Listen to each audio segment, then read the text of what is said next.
ನಮಸ್ಕಾರ ಸ್ನೇಹಿತರೆ, ನಮ್ಮ ವಿದ್ಯಾ ಅವಿನಾಶ್ ವ್ಲಾಗ್ಸ್ ಚಾನಲ್ಗೆ ಸ್ವಾಗತ. ಸಾಂಬಾರು ಅಂದ ತಕ್ಷಣ ಬಾಯಲ್ಲಿ ನೀರಿರುತ್ತೆ ಅಲ್ವಾ? ಅದರಲ್ಲೂ ಬಿಸಿ ಬಿಸಿ ಅನ್ನಕ್ಕೆ ತುಪ್ಪ ಹಾಕ್ಕೊಂಡು ಜೊತೆಗೆ ಈ ತರಕಾರಿ ಸಾಂಬಾರು ಇದ್ದರೆ ಅದರ ಮಜಾನೇ ಬೇರೆ. ಇವತ್ತು ನಾನು ನಿಮಗೆ ಹೋಟೆಲ್ ಶೈಲಿಯಲ್ಲಿ ತುಂಬಾ ರುಚಿಯಾಗಿ ಮತ್ತು ಸುಲಭವಾಗಿ ತರಕಾರಿ ಸಾಂಬಾರು ಮಾಡೋದು ಹೇಗೆ ಅಂತ ತೋರಿಸ್ಕೊಡ್ತೀನಿ. ಬನ್ನಿ, ತಡ ಮಾಡೋದು ಬೇಡ, ವಿಡಿಯೋ ಶುರು ಮಾಡೋಣ.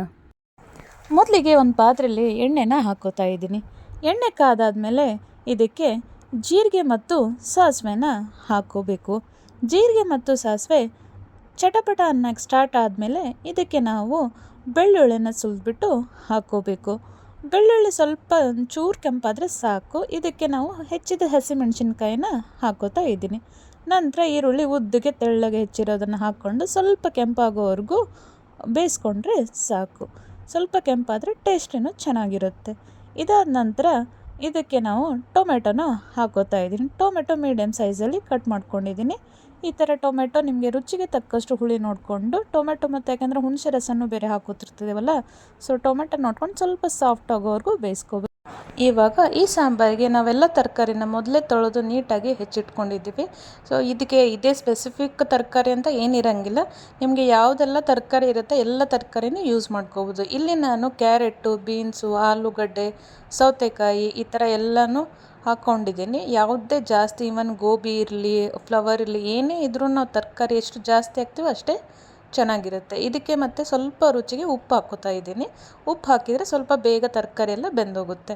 ಸೊ ಇದಕ್ಕೆ ಹುಣಸೆಹಣ್ಣು ರಸ ಹಾಕೋತಾ ಇದ್ದೀನಿ. ಹುಣಸೆಹಣ್ಣು ರಸನೂ ನೋಡಿಬಿಟ್ಟೆ ಹಾಕ್ಕೋಬೇಕು, ಯಾಕಂದರೆ ಟೊಮೆಟೊನ ಹಾಕ್ಕೊಂಡಿರ್ತೀವಿ. ಇದಾದಮೇಲೆ ಬೇಯಿಸಿಟ್ಟರು ಬೇಳೆನ ಸಾಂಬಾರಿಗೆ ಸೇರಿಸ್ಕೊತಾ ಇದ್ದೀನಿ. ಸಾಂಬಾರಿಗೆ ಬೇಳೆನ ನೀಟಾಗಿ ಫುಲ್ ಸಾಫ್ಟಾಗಿ ಬೇಯಿಸಿರಬೇಕು, ಅಂದ್ರೇ ನೀಟಾಗಿ ಸಾಂಬಾರು ಜೊತೆ ಕೂಡಿರುತ್ತೆ. ಸೊ ಇದಾದಮೇಲೆ ಬೇಳೆ ಮಿಕ್ಸ್ ಆದಮೇಲೆ ಸಾಂಬಾರಿಗೆ ನಾನು ಇದಕ್ಕೆ ರುಚಿಗೆ ತಕ್ಕಷ್ಟು ಉಪ್ಪನ್ನು ಹಾಕೋತಾ ಇದ್ದೀನಿ. ಹಾಗೆ ಅಚ್ಚ ಖಾರದ ಪುಡಿಯನ್ನು ಹಾಕೋತಾ ಇದ್ದೀನಿ. ಖಾರದ ಪುಡಿನೂ ಆದಮೇಲೆ ಇದಕ್ಕೆ ಸ್ವಲ್ಪ ಅರಿಶಿನ ಪುಡಿ ಮಿಕ್ಸ್ ಮಾಡ್ಕೊತಿದ್ದೀನಿ. ಹಾಗೆ ಸ್ವಲ್ಪ ರುಚಿಗೆ ತಕ್ಕಷ್ಟು ಬೆಲ್ಲನ ಹಾಕೋತಾ ಇದ್ದೀನಿ. ಹೋಟೆಲ್ ಸಾಂಬಾರಿನಲ್ಲಿ ಆ ಸಿಹಿ ಹುಳಿ ಬ್ಯಾಲೆನ್ಸ್ ಇರುತ್ತೆ ಅಲ್ವಾ, ಅದು ಈ ಬೆಲ್ಲದಿಂದಲೇ ಬರೋದು. ಇದಾದ ನಂತರ ಇದಕ್ಕೆ ಸಾಂಬಾರು ಪುಡಿನ ಮಿಕ್ಸ್ ಮಾಡ್ಕೋತಾ ಇದ್ದೀನಿ.